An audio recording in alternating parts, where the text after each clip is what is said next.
Zainab, during the dawn of independence, our leaders then told us that we need to tackle three very important things if we want to develop. Ignorance, hunger, and disease. By ignorance, I believe they meant education, agriculture, food stability, disease, health. Now, 60 years down the line, we are still going on the streets demanding the very things that our founding fathers promised to tackle in 1963. Now, back to your question. The common man,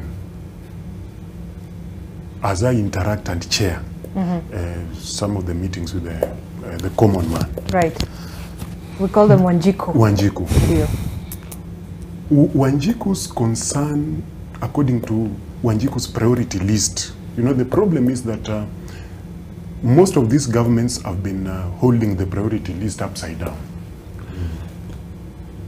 Wanjiku just wants the prices of basic commodities not to be cheap but to be affordable. Affordability of school fees so that Wanjiku can take her child to school. And somehow better health care so that when Wanjiku is sick or the child is sick, with the minimum income that Wanjiku earns, she can at least afford health care. So where do you think the challenge is? Where do you think the issue is? From independence up until now, we've been able, you know, we've developed as a country, our democracy has developed. We can say we've seen a better infrastructure, we've seen all these things happen. But yes, we're still there talking about we need to lower the cost of living. We can't afford 2 meals, 3 meals a day, others not even 1 meal a day. Yes. Now, I've just talked about the priority list being upside down. Right. What is the use of a country being developed in terms of infrastructure, very expensive roads, and yet its people are sleeping on an empty stomach? So the same thing goes back to priority. Priority. Right. Priority. If you look at the Daily Nation, people in the north cannot afford to have a basic commodity such as water, leave alone clean water, even dirty water. Just water. There's no even dirty water. Now, if at the end of the day, we even saw the need of bringing devolution so that we can at least bring services closer to Wanjiku, are we safe if we have a government or a county government that has been there for close to 12 years now and cannot even drill water, borehole water for its people? And if you go to those counties, you'll find out they are building very expensive roads.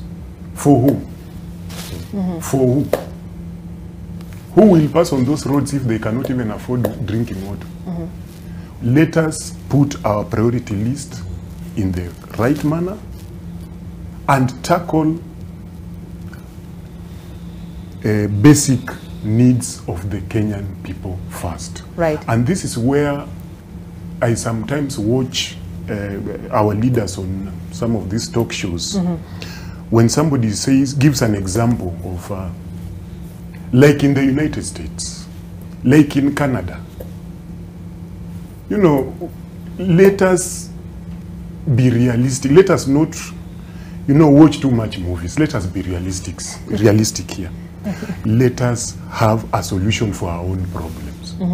You cannot go to Dubai and look at the way the infrastructure is. You want to come and implement it here, and yet your people are sleeping on an empty stomach. It cannot work.